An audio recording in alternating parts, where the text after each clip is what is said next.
have our mics muted so that we do not disturb the lecture. Thank you very much for your cooperation. Thank you very much for your time. I see my colleague here, and I just want to quickly recognize her, Professor Charity Akwadi Okonkwo. You're welcome, ma'am. How is Thank you Enugu? and good afternoon. Thank you. Good Thank you afternoon. so much. All right. So it's we have just a minute to go, and then let me ask that the technical should please start the recording now. All right. It's time, and it's my pleasure now to invite the chairman, Professor Aloysius Onyeka, to give us his 3 minutes opening remarks. You have the floor, sir.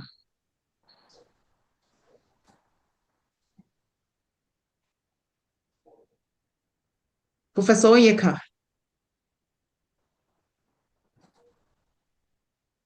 Professor Onyeka, sir. Are you still in the room? Okay, then when he comes in, he will give us his address. He's been in before. I guess his network from his end. I'm here. Oh, all right. Okay. Yeah, I haven't been hearing you very well. I hope it's not my network that is having issues. It may be your network, sir. It's your network. Yes. Okay. I'm actually on transit. Can you please give your opening remarks now in 3 minutes? Okay. Well, distinguished participants, dear colleagues, and ladies and gentlemen, it's my pleasure to welcome everyone to this VB Live lecture number 4, which is holding today, Monday, November 24, 2025. I want to thank everyone for joining. I believe this session promises to be another enriching academic engagement in this vital capacity building program. The main goal of VB Module 11, as we all are aware, is actually to help participants master digital survey tools for research as well as for making informed decisions. And I'm glad to notice and to observe and to say here that actually many participants have already started mastering some of these very highly effective digital tools that are used in survey globally. So let me, at this point, actually acknowledge our Facilitator General, Emeritus Professor Peter Kebuza, for this opportunity of running this VB and for this opportunity to be here.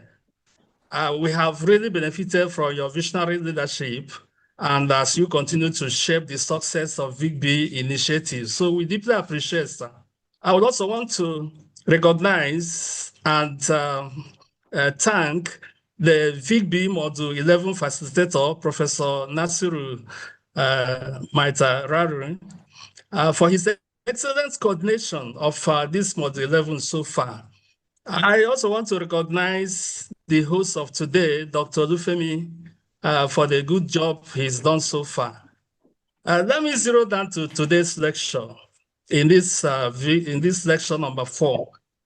Today's lecture is titled From Response to Insights, Cleaning, Coding, and Basic Descriptive Analysis. So in today's world that is driven with technology and ICT innovation, you discover that it's not just enough to collect data like we intend to do here. We say that the aim of this course is actually for digital survey data. It's not enough to collect data, collect responses. What do we do with the responses that we've collected? So that is the thrust of today's lecture. We want to go from responses to insight. We want to go from responses to insight. So, and we are going to go through some 3 steps. Number 1 is how do we clean up our responses? Number 2, how do we code our responses? And then number 3, how do we carry out some basic descriptive analysis so that we can get insights from our responses? And today, to do justice to this very important topic, is an erudite scholar in the person of Dr. Ahmed Yabagi. Is it Labaji? I hope I got the pronunciation. Sorry if I didn't. Yabagi. Yeah, so Dr. Ahmed is currently the Deputy Dean, Faculty of Management Sciences, Ahmad Bello University, Zaria. And today, Dr. Ahmed is going to bring in his wealth of expertise and experience in actuarial science, in applied statistics, and of course, in the use of digital survey tools. So we therefore look forward to actually gaining from the practical insight that we're going to receive from Dr. Ahmed in this lecture. As is the tradition of every VIGB, you discover that at the end of the lecture, we are going to have a plenary session, which is going to be a 25-minute plenary discussion. And that will give all of us opportunity, or some of us opportunity, to ask questions, to interact, and also to deepen our understanding of how to get insights from our survey responses. I encourage all of us to participate fully. Once again, I want to thank everyone for coming to this meeting. I appreciate the VIGB team for the good work that they are doing. I encourage you to stay attentive and also to stay fully engaged so that we can see how to go from responses to insights in what I've personally decided to tag CCD. The first C is cleaning, the second C is coding, then the D is descriptive analysis. If everything is in order, it's my pleasure now to invite our resource person, Dr. Ahmed, to deliver his lecture. Thank you, and God bless you. Okay. Thank you very much, sir. Thank you. Dr. Yabagi, I hope I'm correct. Yes. Let me just give a little brief to add to the profile.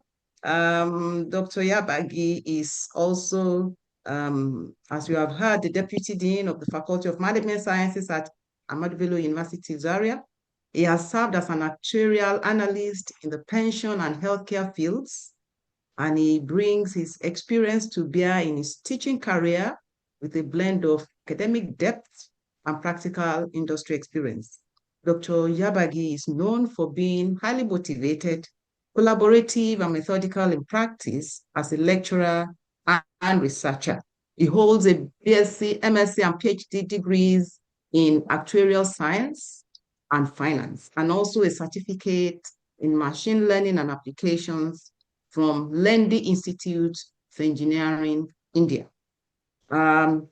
Is well-versed in areas including pension and retirement systems, actuarial statistics, enterprise risk management, quantitative finance, data extraction, transformation, and modeling, validation, testing. It's my honor to present to you Dr. Yabagi, who is also has served as consultant to World Health Organization and the United Nations Children's Fund, UNICEF. Dr. Yabagi, you have the floor to deliver your lecture. Thank you very much. Okay. Thank you so much. Maybe I should be given the opportunity to share my slides. I think you can share it. You are a co-host. Okay. Okay.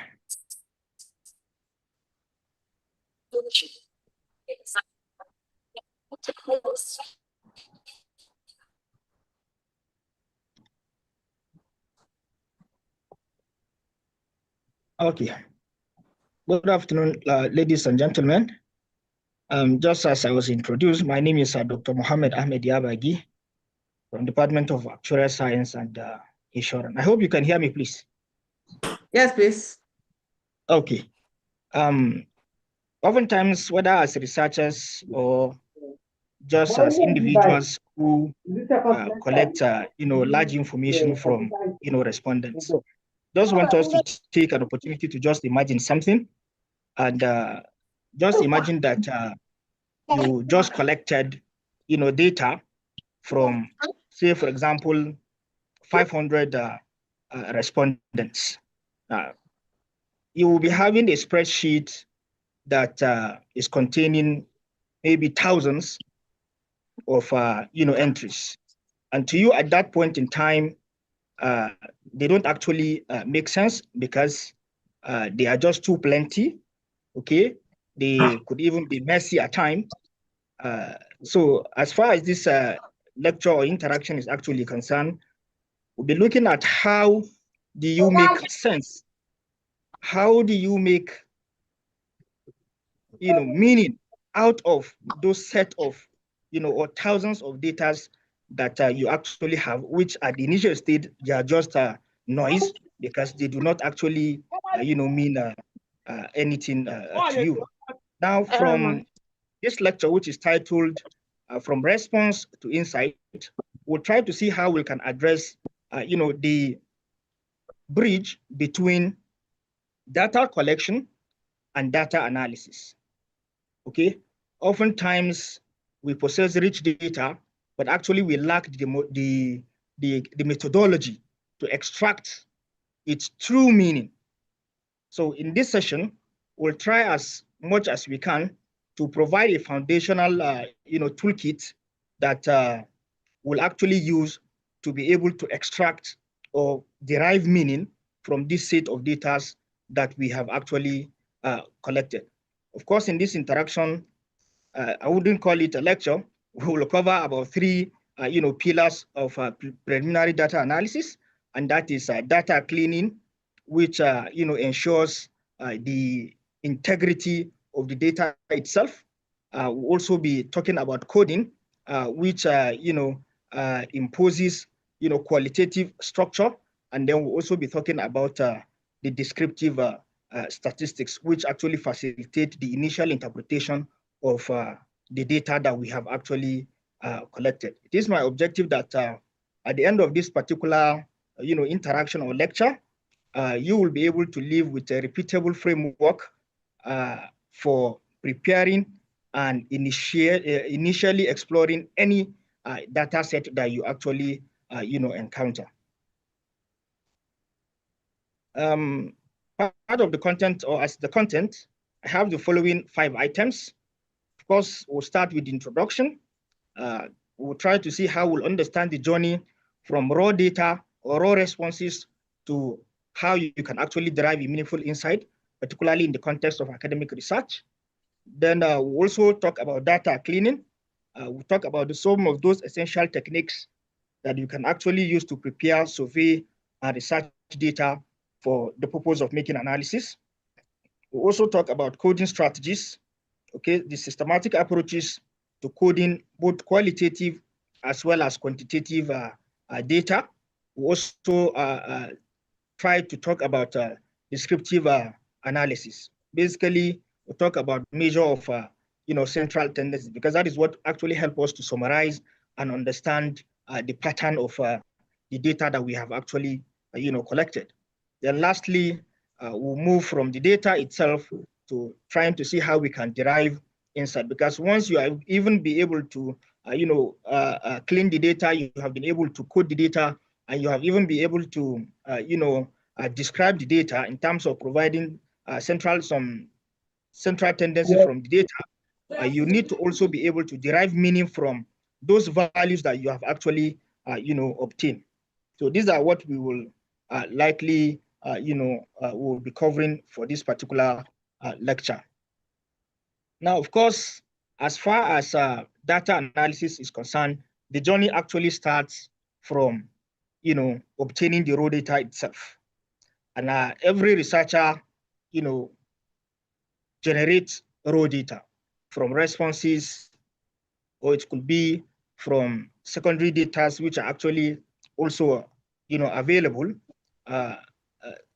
So these data that are actually generated will have to pass through a certain stage. Just like I said earlier, of course, they could be data from survey responses, such as raw data from questionnaires. It could be data from interviews. It could also be observation. And all of this type of data could be both structured, and it could be, structured, meaning that it could contain informations that are actually structured or informations that are actually unstructured. So the journey, just like we said earlier, starts from getting the raw data itself. Then once the raw data is obtained, then of course the cleaning have to start that point. And of course, basically when you talk about cleaning, is just is essentially data, let me call it data hygiene. Okay, because this is where you will try to find and fix issues that has to do with the data. For example, you try to fix typos. Maybe you wanted writing female or female, and then you decide to spell it as F-E-M-A-L and stop there. These are typo, issues that you find and fix at the cleaning stage. Or you try to look at whether if there are missing values, because sometimes by the time you give survey instrument, you find out that certain items are answered by the respondents, while some are actually left, blank. Of course, you have missing value. Sometimes you also have cases of what? Inconsistency. It's important for us to actually clean the data, because whatever you give to the system, it is what it is also going to give out, meaning garbage in, garbage out. Then also, of course, after you have cleaned, the 3 stages that I've talked about, the first one we said is cleaning. Then the next one is what? Coding. So this is where you try to give, your data a kind of voice. Okay, you try to give your data a kind of voice. We'll take open-ended text responses, transform them into meaningful categories as well as theme. This is also could be a situation where you have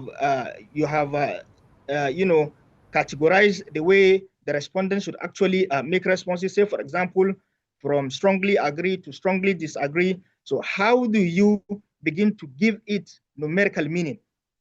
Okay, that is what you do at the coding stage. And basically, when you talk about coding, it simply means the art of finding patterns in the quantitative chaos that you actually have, so that you can be able to have pattern. For example, if your respondents answered strongly agree, we all know that the quantitative value that you can actually assign to that value could be maybe 5, for example, or 1, depending on the coding scheme that you actually have.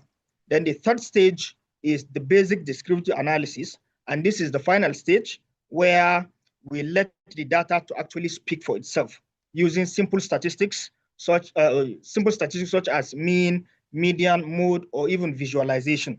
So we summarize what we have actually described, what we have actually coded, and it helps us to answer questions such as what, and cover the first glimpse about what the data actually means, or what the data is actually saying.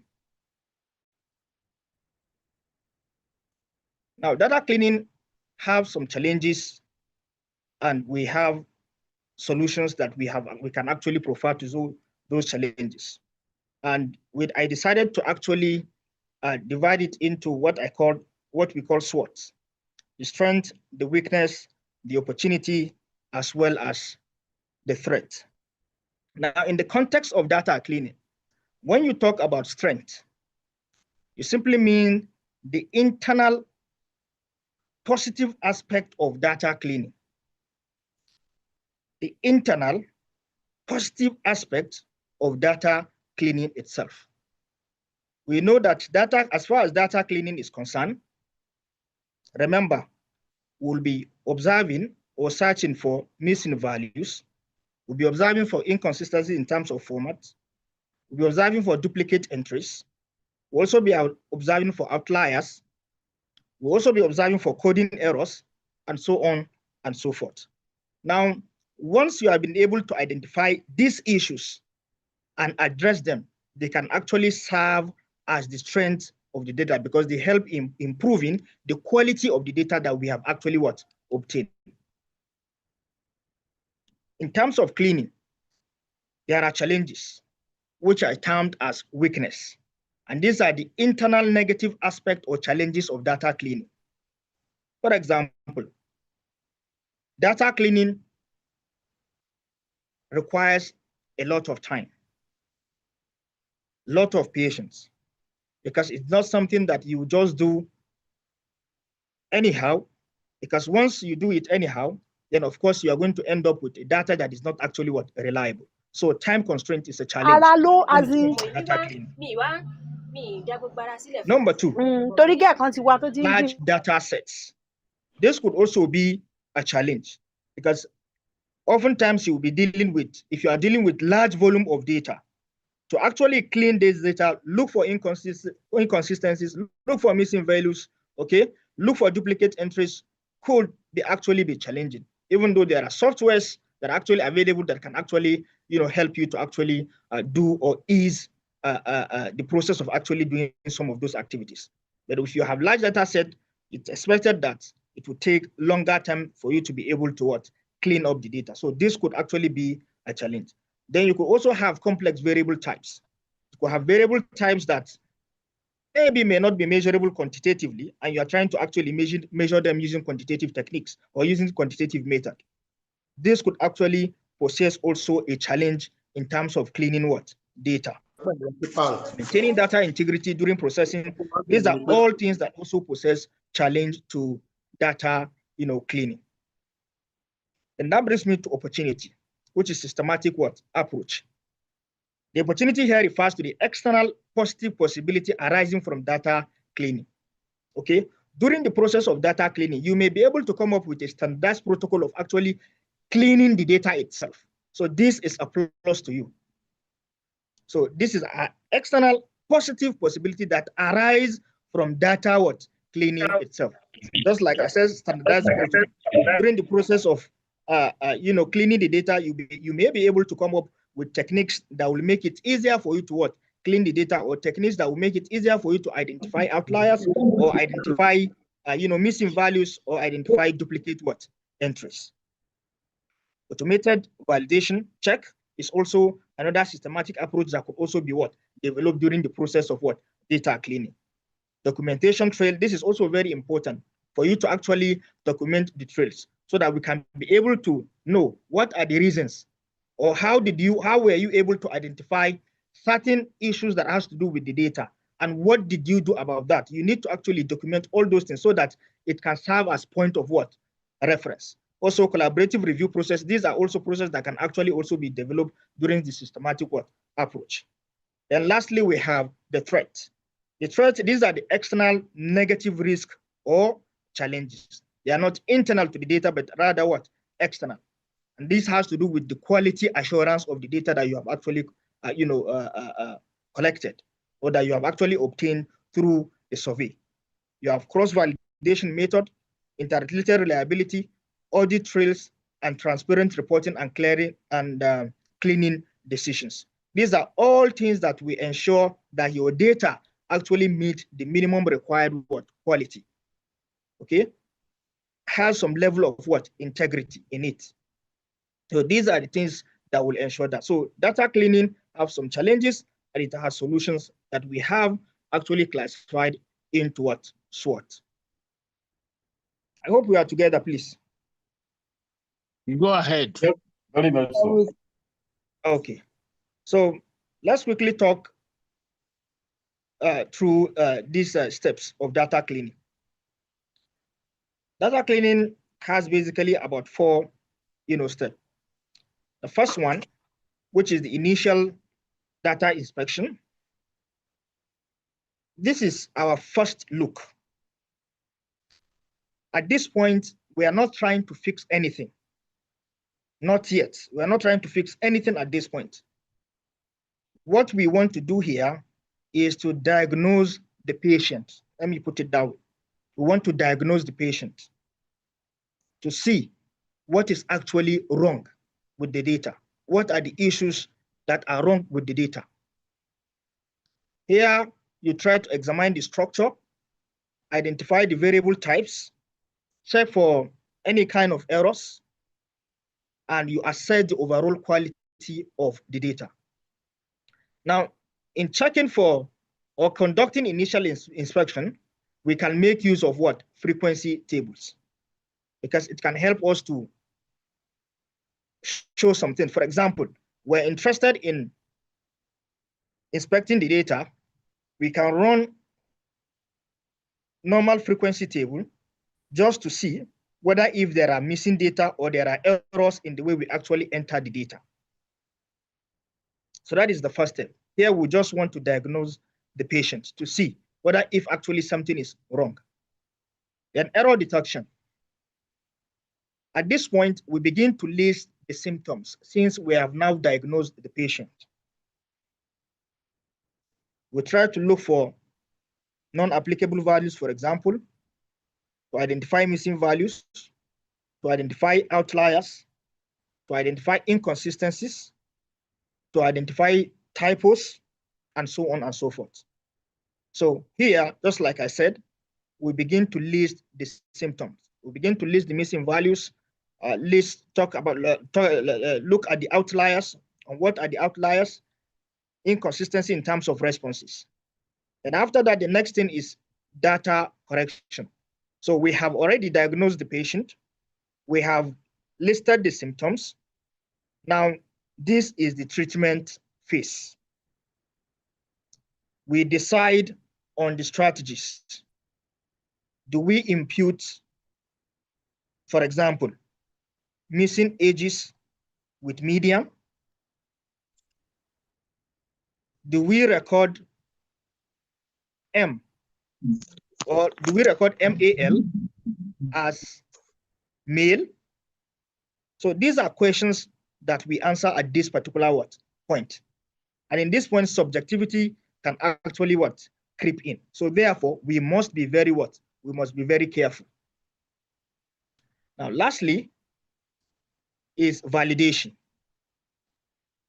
Validation is the stage where we actually follow up. We check our work. Did our correction actually introduce new errors?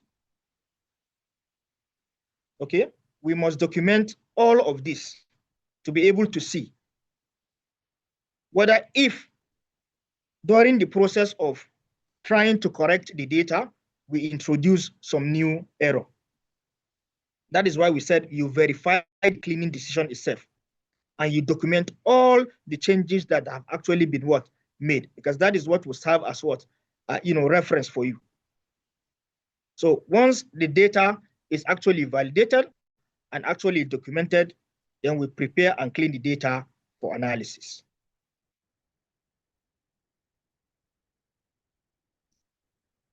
You have 10 more minutes. Okay, we have just cleaned our data. It is now accurate and consistent, but it is. The question we should be asking now, is it understandable? Can we analyze it? So this is where coding actually comes in. It is the bridge that transforms raw, clean data into structured, analyzable form, okay, or analyzable information. So we'll be looking at the two coding strategy. You have the quantitative coding, and then you have qualitative coding. For quantitative coding, you have to develop a clear scheme before your data collection. That is to say, how you actually want to code the data itself. You have to use consistent numerical scales, create detailed code books with definition, as well as the example, and then test the coding reliability with multiple codes when possible. Then for qualitative coding, you have to use inductive or deductive approach based on your research question. Inductive meaning bottom up. You go in with no pre-test set of codes. You read the transcript and code emerges from the data itself. This is mostly applicable for exploratory research. In the case of deductive option, This is top down. You start with a pre-existing theory or framework and look for evidence of those specific concepts in your what? Data. This is for testing or expanding existing what? Theories or existing knowledge.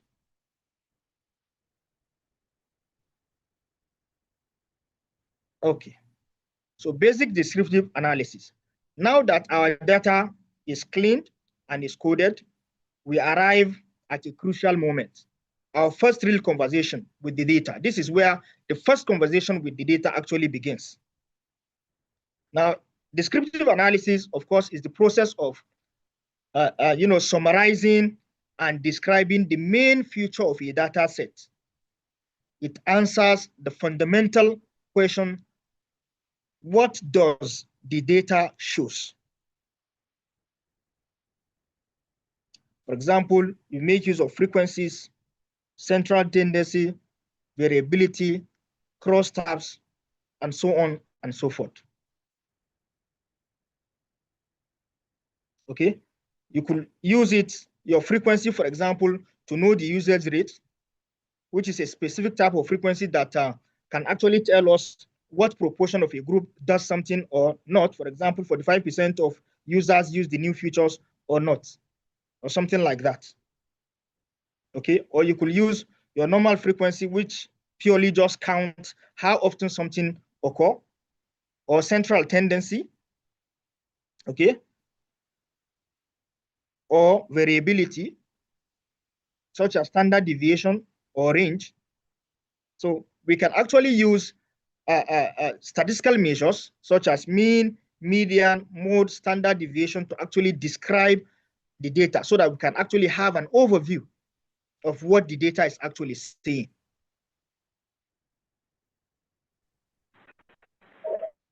Example that I have are here. For example, we have 100% response rate, we have 4.2 mean score, we have 2.8 standard deviation, we have 95% valid cases. Let us just imagine that this information was actually gotten from, some data sets that we have already cleaned and we have already coded, and it has to do with a customer satisfaction survey. 100% response rate. This signifies great participation, that a lot of people have actually participated in the response or in responding to the instrument or the questionnaire. Mean score of 4.2. The mean is 4.2. Let's say we have it is on a 5-point scales. This seems positive, and it means that the average customer is actually what? Satisfied. You have a standard deviation of 2.8 for a scale that is 5 points. I think this is, huge. And for a standard deviation of 2.8 that is having a scale, maximum scale for 5-point scale, this signals responses are all over, all over the place. And it means that, of course, there are some people that actually disagree with the mean of 4.2. The 95% valid cases, this shows that after you have cleaned the data, 5% of our data was missing or unusable. And this is our honest, trustworthy sample. That is what you actually, say. So from this example that I have given, you can see frequency analysis actually counts how each response category appears to understand, the response pattern and data distribution. And ways you can calculate, you can conduct frequency analysis. You use percentages. You use mean, for example. Identify most and least common responses, minimum as well as maximum values. Then you also check for unexpected responses. For central tendency, you use mean, for continuous normal distribution. You can also use median to check which of the data is actually in the middle. 5 For more skewed or minutes. ordinal data, then you also report confidence interval, just like we have also said now. In terms of variability measure, it assesses how spread out a consistent response are across your sample. Standard deviation for continuous variable, range and interquartile range for quick assessment, and then you have coefficient of variation for comparing variability. So from analysis now to actionable insight, you have been able to, we have cleaned the data, we have coded the data, and we have provided the descriptive analysis. Now, leaving the descriptive analysis the way it is, it still will not actually make sense. Okay? It is important for us to be able to connect those values that you have actually obtained from the descriptive to actionable consequences. What does that actually mean in the real sense? And that is where interpretation of the result comes in. And it answered the questions, so what? For example, you said you have a mean score of 4.2. So what does it actually mean? If you have a mean of 4.2. So you don't just report that and say the mean is 4.2. Rather, on the average, the students, let's assume it is the student that you're looking at, on average, the students are satisfied with, let's say the response is on learning management system, LMS. The students, on average, the students are satisfied with the performance of the learning management system. So you need to translate the statistical finding into meaningful conclusion that will actually address the research question as well as the hypothesis. Then you also need to connect to context. And this answers the question, now what? Okay, so you need to relate those existing, whatever you have been able to find out, or whatever meaning you have been able to derive from those descriptive, you now begin to relate it to existing literature. And they also relate it to the institutional goal, and then the practical implication for the academic community. Then you communicate. You have to round up. Professor Okay, so are this we is sticking to the how time? to share. So you present the insight please, in clear language, visual aid, and practical example that resonate with the diverse, audience. So thank you for your attention. Right. Thank you very much. Thank you. Thank you, Dr. Yabagi. Now it's time. Yes, please give him a round of applause. A very warm round of applause. Thank you so much.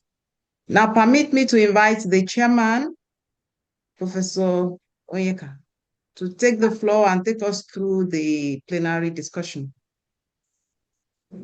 Okay, thank you so much, Prof. Thank you, our presenter, for doing justice to this topic. Please, can you stop sharing your screen so that I can see those who want to make some comments? Dr. Ahmed, you can stop sharing your screen. Well, as we have the usual practice of VIGB, those who want to make contributions or ask questions should indicate by raising their electronic hands. The first thing is that your video should be on, and you take numbers. Then you just introduce yourself, your name, and your institutional affiliation. Then you can ask your question or make your contribution. So we will now take numbers and we'll start. Number one, the people I can see their video open is Haruna Yahaya, you're number one. Comfort Usoro, you're number two. Ejiogu Odenaka Chukwu, you're number three. Ekunife, your video is not on, so we are jumping that. Moses Akambi, number four. And Bayo Oguntona, number five. So we start with number one. Yahaya, can make your contribution or ask your question. Unmute your mic. All right, sir. Thank you so much for the opportunity, Prof. Sir. All protocols duly observed. My name is Haruna Yahya Abdullahi from the capital city, University, Kano. Thank you, sir, for the presentation. I want to make an inquiry about coding our data in survey. Sir, if I have more than one question bearing strongly agreed like in Likert scale, how am I going to arrange my numbers while coding the responses? Am I going to arrange the coding serially, or there is a way I can break it down? Thank you so much, sir. Thank you. Number 2, Usoro Comfort, 1 minute. Unmute your mic. Usoro Comfort. If it's not Usoro Comfort, if you are not ready, we go to number 3. I am, please. Okay, Thank you very much. Comfort. 1 minute. Thank you very much for recognizing me. My name is Comfort Uso from University of Uyo. I want to appreciate the presenter, and I have taken in a lot of information since the beginning of this module, but I have a worry. My worry needs to be addressed, and that's the fact that we talk about the objectives, we've talked about all the other issues, how to select sample and sampling techniques, and here we are getting towards the end to the fact that has to do with coding and getting the insight. But how do we determine the population of a research? That's my worry when it is done digitally. I need help and I need someone to give me that information. Thank you. Okay, thank you. The next person, please, let's restrict our questions and comments on the topic of today, please. So, Ejogu, you are the next person. Yeah, thank you very 1 much. minute. Yeah, thank you very much. I appreciate the speaker and all the facilitators here present. My name is Ordinary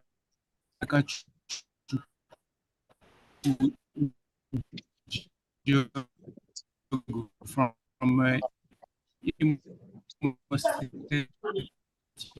University. I have a data cleaning. I would like to cleaning. I ask the speakers to import data from the Kobo toolbar to the Excel spreadsheet. And then the comma separated values were so much cramped up, I was unable to separate them and do the requisite cleaning. And then, in fact, it was described as being noisy. So please, how do we import? And then how do we make the data look oddly before we start cleaning the data? Thank you very much. Thank you. Chairman, are you still there? Chairman, sir? Yes, I'm here. I'm here. All right. Yes. Okay, the next person, Bayo, can you ask your question? Your name, your university, and your question. 1 minute. All right, thank you, bro, for this opportunity. I'm Bayo Gutoma from Bowen University, Iwo. I want to appreciate the presenter. I think this is a very insightful presentation. But I want to say this, that when it comes to this particular aspect, talking about the topic from response to insight, I think it would be more better to have a little practical aspect of this presentation than theoretical, because for us to understand this kind of a thing, we need a little practical when it comes to the presentation. Thank you very much. Okay, the last one, the fifth person on this row is Akombi Moses. Yes, thank you. Yes, thank you very much, sir. I appreciate the presenter and the organizer. It's a very insightful discussion that we have had.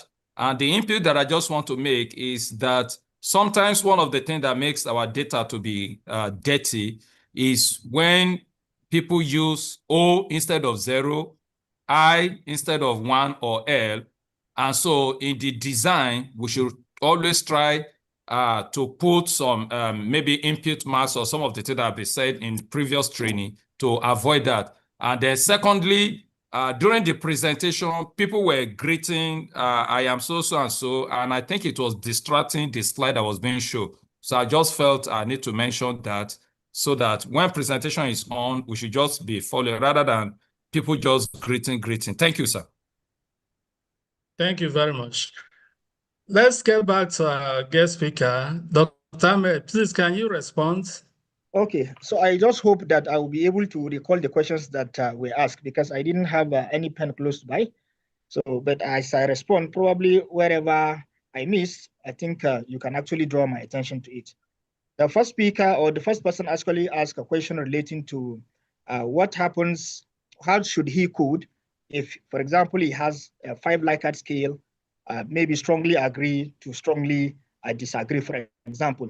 So I want to say first, when you are actually getting a research instrument for the purpose of academic research, let me put it that way. If you are talking in terms of academic research, you are either adapting or adopting such kind of instrument. Now, if you're adapting or adopting such kind of instrument, you already know that you already have a prepared scale that you can actually use, okay? A prepared scale. Now, where you don't, it is not maybe for research purposes, maybe it's for any practical purposes.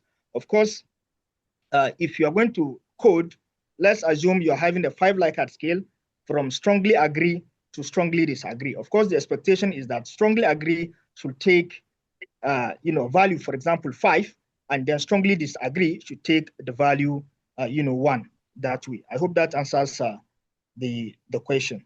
Then the second person asked, the question was on what? Can somebody help me, please? Somebody asked about the commas that appeared on CSV when it transfers the data. The second question to was CSV on population. file. So how does he deal with that? Was on population. How do you determine the population? The sample size. Okay, population. That's not part of this lecture. Okay, yes, the person talked about population. So if you are determined, it is the nature of your study that it will determine what is your population. But I think how I understood the question, she said, if, for example, you are using maybe say survey instruments, for example, sorry, you are using all this maybe chi-square, for example, or you are using Google form. Now, how do you decide the number of those that you should actually give out your questionnaire to? I think that is probably what she's trying to ask, if I understand clearly. Yes, you're right, sir. Good. If that is what you are trying to ask, remember you already have a population of the study. I'm very sure of that. You have a population of the study. But your fear is by the time you give out this Google form or you send out this Google form, your response is always higher than probably the population, it's the sample size that you have actually calculated. It is normal. And remember, the sample size that you actually calculated is your minimum required sample size, not the maximum, is the minimum. So if you dish out or you send out a Google form, instead of you to have 350 responses, you are now having 500 responses. That is a plus on your side, because that is what will make your result to be more valid and more accurate. I don't know whether that answers your question, please. More done. Okay. Go to the next. But what? Somebody is saying but. I think you can go on to the other one so that we can have enough time. Let's get to the other others. ones. Okay. Let's get to others. The other one you're talking about. You are talking about CSV. Let's pick the other ones. Let's pick the next 5 people. No, respond to these ones now. Can I go ahead and continue the? Okay. Somebody talks about using CSV file. CSV file. Yes. You can convert CSV file to Excel file. Okay, and start different. Software for analysis requires different, kind of, sheets. For example, if you are using Smart PLS you can only upload CSV file. Okay, Gretel, for example, or Starter, you can upload, what do you call it? Excel directly into them without having any problem. So it's not the question of removing the commas. No, you can, if you want to remove the comma, you can just convert the CSV file into an Excel file. Then the comma will go automatically. Just say save as Excel, then it will remove the commas for you, and it will just be saved in cells like an Excel sheet. Cannot remember the other questions. The other ones were contributions on how to get more insights, and then the comment on people who are sending text messages. Okay, please, let's take the next 5. And please take note of the questions. Number 1 is Michael. You're number 1. Your video is on. Then number 2 is Obiefne. Number 3 is Nkendelim. Number 4 is Ekenodu Goda. Number 5 is David Olubenga. So can we start with Michael? Thank you very much, sir. My name is Fashomo Michael Olaito. I'm from Crawford University here in Igbesa. I quickly want to ask presenter a question. While presenting on data cleaning, I want you to please guide me on what we need to look out for to ensure that in the process of cleaning the data, we don't miss out on valuable information that can eventually affect the data set. So while we are cleaning up data, what are the specific things we must look out for to ensure that we don't lose quality data that will affect the result in the process? Thank you so much, sir. Number 2, Obiefune. All right, thank you so much, sir, and thank you to our wonderful speaker. My name is Obiefule Ifoma Judith from Benson Idausa University. So my question to our speaker is from the part where he talked about the descriptive analysis. I would want to know, what is the standard format for reporting significance or non-significance in academic research results? Thank you.